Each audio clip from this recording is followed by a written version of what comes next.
जय मसीह की।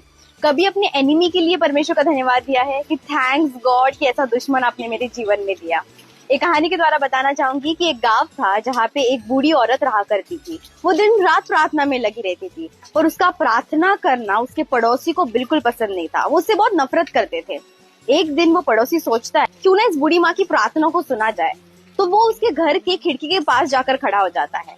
वो बूढ़ी माँ जो होती है वो प्रार्थना कर रही होती है कि प्रभु मुझे आम खाने का बड़ा मन कर रहा है, आप कुछ भी कर दीजिए पर मेरे लिए आप प्लीज एक कटोरी आम लाइए।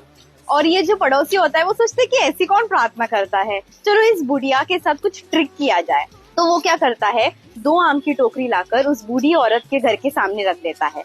सुबह जब वो दरवाजे को खोलती है देखकर इतनी खुश हो जाती है कि नाचने लगती है कि परमेश्वर ने मेरी प्रार्थना को सुन लिया, मुझे 2 टोकरी आम दी, और नाचने लगती है। तब वो जो पड़ोसी होता है वो आगे आता है और कहता है कि तू कितनी मूर्ख है, ये तेरे परमेश्वर ने नहीं दिया है, ये मैंने लाके रखा है। ये सुनने पर तो वो और ज्यादा नाचने लगती है और खुश होती है। तो वो पड़ोसी को बड़ा गुस्सा आ जाता है कि तुम्हें समझ नहीं आता, ये तुम्हारे परमेश्वर ने नहीं, मैंने दिया हुआ है।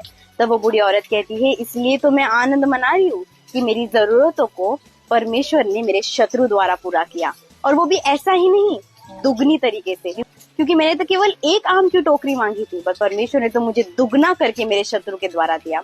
आज मैं आपको बताना चाहती हूँ कि your enemy is your blessed. उत्पत्ति की पुस्तक इसका 50 में इस प्रकार से लिखा गया है कि यूसुफ के भाई जब उसे धोखा देते हैं, यूसुफ पता है उन्हें क्या कहता है कि तुमने जो मेरे लिए बुराई का विचार किया था ना, प्रभु ने उसे भलाई में बदल लिया। तुमने तो मुझे गड्ढे में डालना चाहा पर प्रभु ने उस बुराई को भलाई में इस्तेमाल करके मुझे प्रधानमंत्री बना दिया।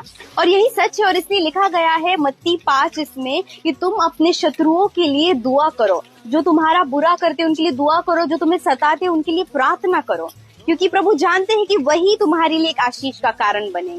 और सबसे आखिरी वचन जो मुझे बहुत पसंद है वो नीति वचन 16:7 में इस प्रकार से लिखा गया है कि अगर परमेश्वर को तुम्हारा चाल चलन भा जाता है तो वो तुम्हारे शत्रुओं का भी तुझसे मेल कराता है।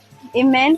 और मैं यही कहना चाहूंगी कि अगर आप परमेश्वर के प्रति बहुत ऑनेस्ट हो, परमेश्वर के आप वचन के अनुसार चलते हो, परमेश्वर के करीब हो, अपने शत्रुओं के लिए प्रार्थना करते हो, तो प्रभु आपके जीवन में ऐसे दिन को लाएगा कि आपके शत्रु आपके पास खुद चल कर आएंगे, वो खुद आपसे आएंगे समेट करने के लिए। तो इसलिए याद रखे कि जो हमें गड्ढे में गिराना चाहता है प्रभु उसके ही द्वारा हमें प्रधानमंत्री की पोजीशन देगा।